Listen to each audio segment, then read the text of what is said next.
जय हिंद एंड नमस्कार दोस्तों, मैं दिवाकर मिश्रा आप सभी का अपने इस YouTube चैनल पूर्णिमास क्लासेस में स्वागत करता हूं।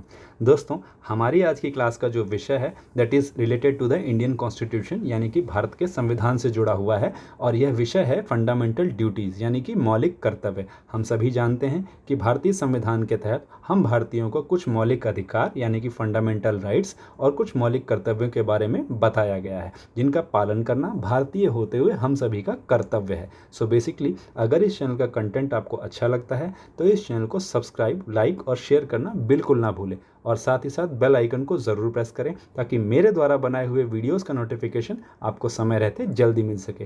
तो चलिए बढ़ते हैं आज के विषय की ओर और जानते हैं फंडामेंटल ड्यूटीज़ के बारे में। दोस्तों, क्लास शुरू होने से पहले हम सभी को ये मालूम होना चाहिए कि फंडामेंटल ड्यूटी का मतलब क्या है, या basically what is fundamental duty. So the fundamental duties are defined as the moral obligations of all citizens to help promote a spirit of patriotism and to uphold the unity of India. यानी कि fundamental duties जो बताई गई हैं भारत के संविधान में, उनका बेसिकली मतलब यही है कि भारतीय होते हुए हम सब के अंदर किस तरीके से देशभक्ति की भावना हमेशा जागृत रहे और हम सब उस भावना को जागृत रखते हुए भारत की जो यूनिटी और इंटीग्रिटी है उसको मेंटेन रखें, यानी कि उसको बनाए रखें। सो उसी को बनाए रखने के लिए ही हमारे भारत के संविधान के अंदर फंडामेंटल ड्यूटी जैसा प्रावधान लाया गया है। नाउ बात करते हैं सोर्स ऑफ फंडामेंटल ड्यूटीज़ की, यानी कि हमारे भारत के संविधान के अंदर ये जो फंडामेंटल ड्यूटी का प्रावधान है वो कहाँ से लिया गया है। सो बेसिकली यह प्रावधान फंडामेंटल ड्यूटी का जो है वो यूएसएसआर यानी कि सोवियत संघ के संविधान से लिया गया है, या ये कहें तो रशिया के संविधान यानी कि रूस के संविधान से लिया गया है। यह क्वेश्चन एग्जाम्स में बहुत पुटअप होता है, जहाँ पर यह पूछा जाता है कि फंडामेंटल ड्यूटीज़ जो हैं इंडियन कॉन्स्टिट्यूशन में वो कहाँ से ली गई हैं। सो बेसिकली कहाँ से ली गई हैं, रशिया यानी कि रूस या फिर सोवियत संघ, दोनों में से कोई भी ऑप्शन एग्जाम में आता है तो आपको मार्क करना होगा ताकि आप सही आंसर को मार्क कर सकें। नाउ बात करते हैं कि was it there in original constitution, यानी कि क्या ये जो फंडामेंटल ड्यूटीज़ हैं वो जब भारत का संविधान बना था तो थी। The answer is no. यानी कि जब भारत का संविधान लागू किया गया था हमारे देश के अंदर, उस समय भारतीय संविधान के अंदर ये फंडामेंटल ड्यूटीज़ यानी कि मौलिक कर्तव्य का प्रावधान नहीं था। Fundamental rights, directive principles of state policy, बाकी सारे जितने भी प्रोविजंस थे वो सब एग्जिस्ट करते थे तब, लेकिन फंडामेंटल ड्यूटी जैसा प्रावधान उस समय नहीं था। अब ये है क्यों? बेसिकली फैक्ट क्या है that the concept of fundamental duties of citizen were added in the constitution of India through 42nd constitutional amendment act 1976। यानी कि फंडामेंटल ड्यूटीज़ का प्रावधान भारतीय संविधान में 42वें संविधान संशोधन अधिनियम के तहत जो है 1976 में लाया गया, या फिर ये कहें कि संविधान के तहत वो डाला गया। और ये क्यों किया गया? ये तब किया गया जब सरदार स्वर्ण सिंह कमेटी ने रिकमेंडेशन सबमिट की कि भारतीय संविधान में फंडामेंटल ड्यूटी यानी कि मौलिक कर्तव्यों जैसा प्रावधान भी होना चाहिए, जिसका गठन कांग्रेस गवर्नमेंट के द्वारा 1976 में किया गया था। सो बेसिकली ये हमें मालूम होना चाहिए कि फंडामेंटल ड्यूटीज़ जो है इनिशियली जब कॉन्स्टिट्यूशन बना था तब उसमें नहीं थी, और ये कब आई? जब 42वां संविधान संशोधन अधिनियम लाया गया तो उसके तहत सरदार स्वर्ण सिंह कमेटी की रिकमेंडेशन के बेसिस पे जो है फंडामेंटल ड्यूटीज़ को जो है ऐड किया गया हमारे भारतीय संविधान में। जब सरदार स्वर्ण सिंह कमेटी ने फंडामेंटल ड्यूटीज़ की रिकमेंडेशन सबमिट की थी तब उन्होंने टोटल जितनी ड्यूटीज़ के बारे में बताया था वो थी 8, लेकिन जब 42वां संविधान संशोधन लागू किया गया तब जो ड्यूटीज़ ऐड की गई उन ड्यूटीज़ का नंबर था 10। यानी कि स्वर्ण सिंह कमेटी ने तो सिर्फ 8 ही फंडामेंटल ड्यूटीज़ को बताया था कि इन्हें ऐड किया जाना चाहिए, परंतु जो संविधान संशोधन अधिनियम आया 42वां उसमें उन्हें 10 फंडामेंटल ड्यूटीज़ को ऐड किया गया।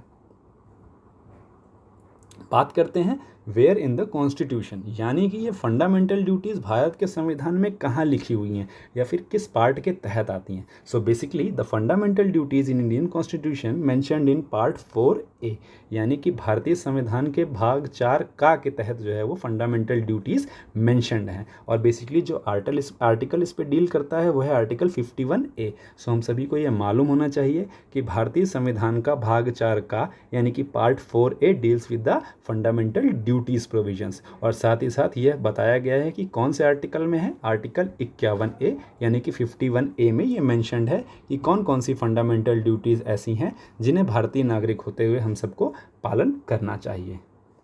बात करते हैं रोल ऑफ 86 कॉन्स्टिट्यूशनल अमेंडमेंट की, यानी कि फंडामेंटल ड्यूटीज़ में ये 86वें संविधान संशोधन का क्या रोल है, या 86 कॉन्स्टिट्यूशनल अमेंडमेंट क्या रोल प्ले करता है। So basically the 86 constitutional amendment act added a fundamental duty which state that every citizen who is a parent or guardian, यानी कि जो भी माता पिता हैं या उनके संरक्षक हैं बच्चों के, to provide opportunities for education to his child और as the case may be ward between the age of 6 and 14, यानी कि भारत के अंदर रहने वाले जितने भी बच्चे हैं जो कि 6 साल से 14 साल के बीच की उम्र के हैं, उनके माता पिता की या फिर उनके गार्जियंस की ये जिम्मेदारी है कि उनको एजुकेशन प्रोवाइड करवाएं। सो बेसिकली फंडामेंटल ड्यूटीज़ का जो 86 कॉन्स्टिट्यूशनल अमेंडमेंट है वो ये बताता है कि हम सभी का बीइंग अ पेरेंट होते हुए या बीइंग अ गार्जियन होते हुए जो कि बच्चे हैं 6 साल से 14 साल के बीच के, उन सभी को शिक्षा प्रोवाइड करने का हम सभी का मौलिक कर्तव्य बनता है। यानी कि 6 से 14 साल के सभी बच्चों को जो है वो शिक्षा प्रोवाइड कराना हम सबका मौलिक कर्तव्य है। बात करते हैं मौलिक कर्तव्यों की प्रकृति की, यानी कि ये जो फंडामेंटल ड्यूटीज़ हैं इनकी प्रकृति क्या है। So basically the fundamental duties in Indian Constitution mentioned in Part 4A are non-justiciable in nature। ये हम सबको मालूम होना चाहिए कि नॉन जस्टिसिएबल का क्या मतलब है। बेसिकली क्या है, नॉन जस्टिसिएबल का क्या मतलब है कि अगर जो भी फंडामेंटल ड्यूटी यानी कि मौलिक कर्तव्य हमारे भारतीय संविधान में हमें बताए गए हैं, अगर हम उनका पूरी तरीके से अनुपालन नहीं करते हैं तो ये पनिशेबल नहीं होगा। यानी कि इस मैटर को लेके कोई भी कोर्ट में नहीं जा सकता कि भाई आपने इस फंडामेंटल ड्यूटी यानी कि मौलिक कर्तव्य का उल्लंघन किया है, या फिर आपको लीगल एक्शन के तहत आपके ऊपर कोई भी कार्रवाई नहीं की जा सकती। बस ये चीज़ फंडामेंटल ड्यूटीज़ का जो प्रावधान है वो इसलिए बताया गया संविधान में ताकि भारतीय होते हुए कुछ ऐसे प्रावधान दिए गए हैं जिनका पालन करना हम सबकी जिम्मेदारी बनती है, और साथ ही साथ जो है कि हमारे साथ में रहने वाले और भी जो लोग हैं उनको भी बताना कि वो सभी के सभी मौलिक कर्तव्यों का पूर्ण रूप से पालन करें, जिससे कि पहले भी बताया गया था कि हमारे भारत की एकता और जो अखंडता है वो हमेशा बनी रहे और हमारा देश निरंतर प्रगति करता रहे। नाउ आते हैं आज के मेन टॉपिक पर, जो कि है फंडामेंटल ड्यूटीज़। सो बेसिकली ये क्लास शुरू करने से पहले मैंने आपको कुछ इंपॉर्टेंट चीज़ों के बारे में बताया, जैसे कि फंडामेंटल ड्यूटीज़ को भारत के भाग 4 का के तहत लिया गया है, कौन सा आर्टिकल उसमें डील करता है, आर्टिकल 51A डील करता है। फंडामेंटल ड्यूटीज़ का नेचर कैसा है भाई, नॉन जस्टिसिएबल है, यानी कि ये जो है किसी के ऊपर भी कोई बाउंड नहीं है कि वो कंपलसरी इसको फॉलो ही करेगा। यानी कि जिम्मेदारी बनती है, एक नैतिक जिम्मेदारी है कि आप सबको दी हुई फंडामेंटल ड्यूटीज़ का अनुपालन करना चाहिए। और साथ ही साथ मैंने ये भी बताया था कि जो फंडामेंटल ड्यूटीज़ का प्रावधान था वो सरदार स्वर्ण सिंह कमेटी जो कि 1976 में गठित हुई थी, उनके सजेशन के ऊपर फंडामेंटल ड्यूटीज़ को इंडियन कॉन्स्टिट्यूशन में लाया गया। इनिशियली 8 थी जब उन्होंने कमेटी ने बताया था, बट बाद में 42nd कॉन्स्टिट्यूशनल अमेंडमेंट में जितनी फंडामेंटल ड्यूटीज़ को ऐड किया गया वो हो गई 10। पर 86वें संविधान संशोधन के तहत एक और फंडामेंटल ड्यूटी को ऐड किया गया जो कि जुड़कर हो गई 11, जिसमें कि 6 से 14 साल के सभी बच्चों को शिक्षा देना हम सभी पेरेंट्स का या गार्जियंस का जिम्मेदारी है।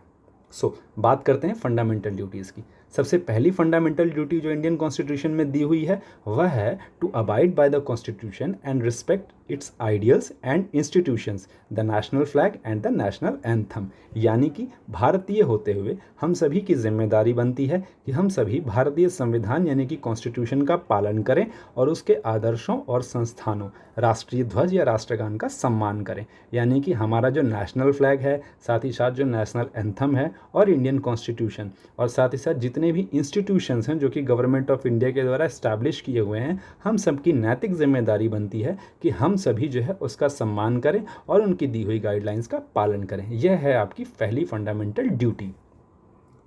दूसरी फंडामेंटल ड्यूटी जो है वो बेसिकली क्या है, to cherish and follow the noble ideas that inspired the national struggle for freedom. यानी कि भारतीय होते हुए हम सबकी एक नैतिक जिम्मेदारी यह बनती है कि स्वतंत्रता के लिए राष्ट्रीय संघर्ष को प्रेरित करने वाले महान आदर्शों को संजोना और उनका पालन करना। यानी कि वो सारे के सारे बेसिक फैक्ट्स या सारे के सारे जो फ्रीडम फाइटर्स हैं जिन्होंने हमारे देश की आज़ादी के लिए जो है बहुत मेहनत की है, उनके स्ट्रगल को और उनके सारे के सारे एफर्ट्स को हम सबकी भारतीय होते हुए जिम्मेदारी बनती है कि हम उन सबको इकट्ठा करके रखें और साथ ही साथ उनका पालन करते रहें, जो भी गाइडलाइंस या जो भी चीज़ें हमारे देश में पहले से चली आ रही हैं जब हमारा देश आज़ाद हुआ था। तीसरी फंडामेंटल ड्यूटी है to uphold and protect the sovereignty, unity and integrity of India. यानी कि भारतीय होते हुए हम सभी की ये जिम्मेदारी बनती है कि हम भारत की संप्रभुता, एकता और अखंडता को बनाए रखें और उसकी रक्षा करने के लिए हमेशा तत्पर रहें। सो basically the third fundamental duty deals with the uphold करना है हमें और प्रोटेक्ट करना है क्या चीज़ को, भारत की सोवरेनिटी यानी कि संप्रभुता को, यूनिटी यानी कि एकता को और उसकी इंटीग्रिटी को।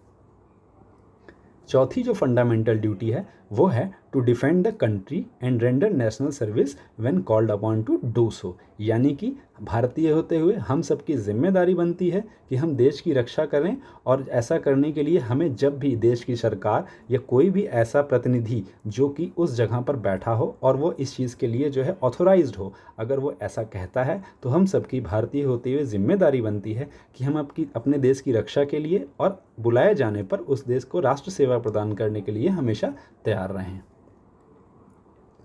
पांचवी फंडामेंटल ड्यूटी क्या है, to promote harmony and the spirit of common brotherhood amongst all the people of India, transcending religious, linguistic and regional or sectional diversities, and to renounce practices derogatory to the dignity of women। यानी कि भारत के सभी लोगों के बीच धार्मिक, भाषाई और क्षेत्रीय या अनुभागीय विविधताओं से परे सद्भाव और समान भाईचारे की भावना को बढ़ावा देना और महिलाओं की गरिमा के लिए अपमानजनक प्रथाओं का त्याग करना। यानी कि भारतीय होते हुए हम सबकी जिम्मेदारी बनती है कि हम सभी अपने लोगों के बीच में किसी भी तरीके का रिलीजन ना लाएं, ना भाषा का भेदभाव ना लाएं, ना ही किसी क्षेत्र में स्पेसिफिक एरिया में रहने वाले लोगों के से किसी तरीके का भेदभाव करें और इन सब चीज़ों को एक दूसरे से दूर रखते हुए हम क्या पैदा करें, अपने अंदर भाईचारे की भावना पैदा करें, सद्भाव पैदा करें, जिससे कि हमारा देश आगे बढ़े। और साथ ही साथ जो महिलाएं हैं उनकी गरिमा का हमेशा ध्यान रखें,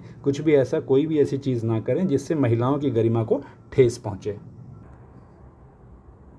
आगे बढ़ते हैं और जानते हैं छठी फंडामेंटल ड्यूटी यानी कि सिक्स्थ मौलिक कर्तव्य के बारे में। छठा जो मौलिक कर्तव्य है वो है to value and preserve the rich heritage of the country's composite culture. यानी कि देश की जो मिश्रित संस्कृति की समृद्ध विरासत को महत्व देना है और उसको संरक्षित करना है। यानी कि जितने भी हमारे जो मॉन्यूमेंट्स हैं जो एंशियंट टाइम से बने हुए हैं या जो भी हमारी संस्कृति है किसी भी एक पर्टिकुलर रीजन की, चाहे वो कोई भी स्टेट हो, सो उन सब चीज़ों को हमें क्या करना है, इम्पॉर्टेंस देना है, महत्व देना है और कोशिश करनी है कि उनको जितने लंबे समय तक हम संरक्षित करके रख सकें और उसको रखें, जिससे कि हमारे देश, क्योंकि हमारा देश जो भारत है वो विश्व में किस चीज़ के मामले में प्रसिद्ध है कि भाई हमारे यहाँ की संस्कृति और विरासत बहुत पुरानी है और साथ ही साथ हमने उसको अभी तक संजो करके रखा है। सो बेसिकली हमें क्या जिम्मेदारी बनती है कि हमारा जो भी हेरिटेज है यानी कि जो रिच हेरिटेज है और जो कंपोजिट कल्चर है हमारे देश का, हमारी मौलिक कर्तव्य ये बनता है या हमारी फंडामेंटल ड्यूटी ये बनती है कि हम उसको वैल्यू करें और साथ ही साथ उसको संरक्षण प्रदान करें या संरक्षित रखें। बात करते हैं सातवीं फंडामेंटल ड्यूटी की। सातवीं फंडामेंटल ड्यूटी क्या है, to protect and improve the natural environment including forests, lakes, rivers and wild life and to have compassion for living creatures. यानी कि भारतीय होते हुए हम सबकी जिम्मेदारी बनती है कि भारत की टेरिटरी के अंदर जितने भी वन हैं, जितनी भी झीलें हैं, नदियां हैं और उनमें रहने वाले वन्य जीव हैं और साथ ही साथ आसपास का जो प्राकृतिक पर्यावरण है हम सब उसकी रक्षा करें। यानी कि पेड़ ना काटें, जानवरों को ना मारें, साथ ही साथ नदियों के पानियों को दूषित ना करें, झीलों को हमेशा सेफ्टी प्रदान करें ताकि उनका पानी खराब ना हो, वो सूख ना जाए और वनों को बचा के रखें। और साथ ही साथ जो जीवित प्राणी हैं यानी कि जो जीव जंतु हैं जो कि लिविंग क्रीचर्स हैं, साथ ही साथ उनको भी प्रोटेक्ट करें, किसी भी तरीके का ऐसा कुछ ना करें जिससे कि कोई प्रजाति जो है वो विलुप्त होने पर आ जाए। बात करते हैं आठवीं फंडामेंटल ड्यूटी की यानी कि आठवें मौलिक कर्तव्य की। वह क्या है, to develop scientific temper, humanism and the spirit of inquiry and reform. यानी कि हम सब की जिम्मेदारी बनती है कि हम सब आपस में एक दूसरे के अंदर या अपने अंदर वैज्ञानिक सोच पैदा करें, मानवतावाद पैदा करें, एक ह्यूमन से दूसरे ह्यूमन के बीच में हमेशा ह्यूमैनिटी को बनाए रखें और साथ ही साथ जांच और सुधार की भावना विकसित करें। नए नए इन्वेंशंस करते रहें और किस तरीके से नए सुधार लाएं जिससे देश विकसित हो या प्रगति के पथ पर अग्रसर हो, उसको मेंटेन रखें। सो आपस में वैज्ञानिक सोच पैदा करना, मानवतावाद, इंक्वायरी यानी कि जांच, नई नई चीज़ों के बारे में जानना और उसमें कैसे इम्प्रूव करना है, यह सब भी हम सबकी नैतिक जिम्मेदारी है, या यह कहें तो मौलिक कर्तव्य में आता है।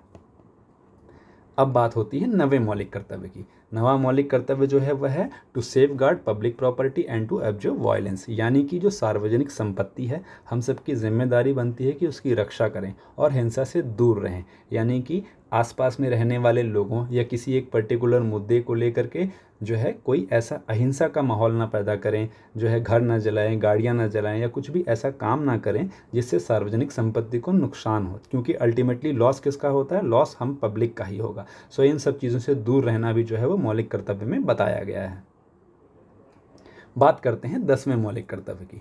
10वां मौलिक कर्तव्य क्या है? To strive towards excellence in all spheres of individual and collective activity so that the nation constantly rises to higher levels of endeavour and achievement. यानी कि भारतीय होते हुए हम सबकी व्यक्तिगत और सामूहिक गतिविधि के सभी क्षेत्रों में उत्कृष्टता की दिशा में प्रयास करना एक जिम्मेदारी है। यानी कि इंडिविजुअल भी और कलेक्टिव भी हम सबकी ये रिस्पॉन्सिबिलिटी बनती है कि हम कुछ ऐसा काम करें जिससे देश जो है वो निरंतर प्रगति के पथ पर अग्रसर रहे। यह हमारी 10वीं फंडामेंटल ड्यूटी है। बात करते हैं सबसे लास्ट यानी कि 11वीं फंडामेंटल ड्यूटी की, जिसको कि 86वें संविधान संशोधन एक्ट 2002 के तहत भारत के मौलिक कर्तव्यों में शामिल किया गया है।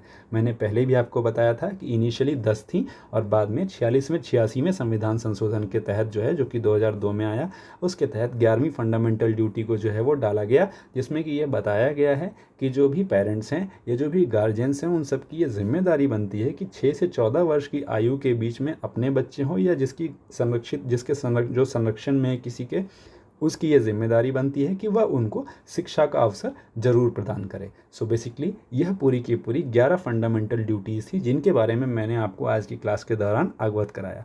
उम्मीद है आपको अच्छे तरीके से सारे के सारे 11 फंडामेंटल ड्यूटीज़ को रिमाइंड कर लिया होगा।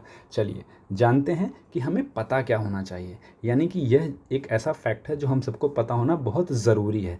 Unlike some of the fundamental rights which extended to all persons whether citizens or foreigners, यानी कि बहुत सारे ऐसे जैसे फंडामेंटल राइट्स क्या हैं जो हमारे संविधान में दिए हुए हैं, संविधान के आर्टिकल 12 से 35 के तहत, उसमें बहुत सारे फंडामेंटल राइट्स ऐसे हैं जो कि भारतीयों को तो प्राप्त है ही हैं, साथ ही साथ फॉरेनर्स को भी प्राप्त हैं। लेकिन हम सबको ये मालूम होना चाहिए कि जो फंडामेंटल ड्यूटीज़ हैं यह सिर्फ जो है वो भारतीय सिटीजन्स को प्राप्त हैं, यानी कि फॉरेनर्स को फंडामेंटल ड्यूटीज़ जो है फॉरेनर्स के ऊपर एक्सटेंड नहीं होती। यानी कि मौलिक कर्तव्यों का जो प्रावधान है वो फॉरेनर्स के ऊपर एक्सटेंड नहीं होता, यानी कि वो बाध्य नहीं है बिल्कुल भी कि वो हमारे देश के मौलिक कर्तव्यों का पालन करें।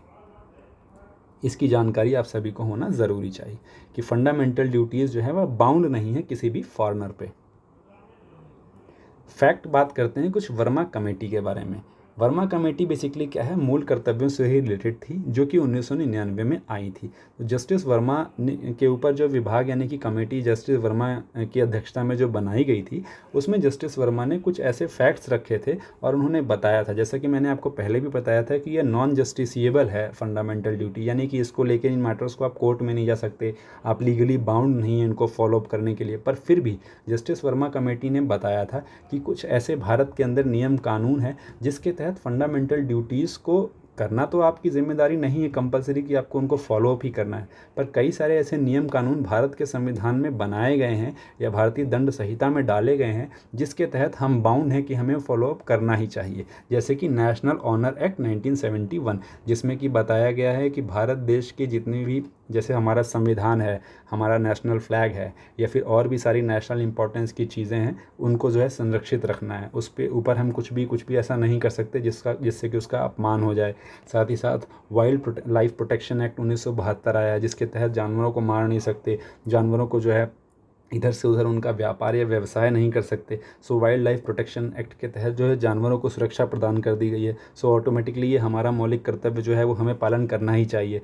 साथ ही साथ फॉरेस्ट कंजर्वेशन एक्ट 1980 भी आया था, जिसमें कि बताया गया था कि भाई वनोन्मूलन, पेड़ पौधों को काटना, ठीक है, पेड़ पौधों को जलाना या जो है इस तरीके की कार्रवाई करना जो है वो बिल्कुल ही गलत है। या फॉरेस्ट कंजर्वेशन एक्ट के तहत जो है वो क्या है, वो इलीगल एक्टिविटी है, आपके ऊपर लीगल एक्शन किया जा सकता है। सो वर्मा कमेटी जो कि 1999 में आई थी, उन्होंने कुछ ऐसे प्रावधान दिए थे जिसके तहत जो है फंडामेंटल ड्यूटीज़ को कुछ ना कुछ लीगल बैकग्राउंड दिया गया है। सो दोस्तों, आज की इस क्लास के दौरान मैंने आप सभी को फंडामेंटल ड्यूटीज़ यानी कि मौलिक कर्तव्यों से अवगत कराया। इस पूरी क्लास के दौरान अगर आप सभी को लगा हो कि कंटेंट वाज गुड और आप सबको इससे कुछ अच्छी जानकारी हासिल हुई हो, तो इस चैनल को लाइक, सब्सक्राइब और शेयर करना बिल्कुल ना भूलें और साथ ही साथ बेल आइकन ज़रूर प्रेस करें ताकि मेरे द्वारा लाए हुए वीडियोज़ का नोटिफिकेशन आपको समय रहते जल्दी मिल सके। Thank you very much. जय हिंद।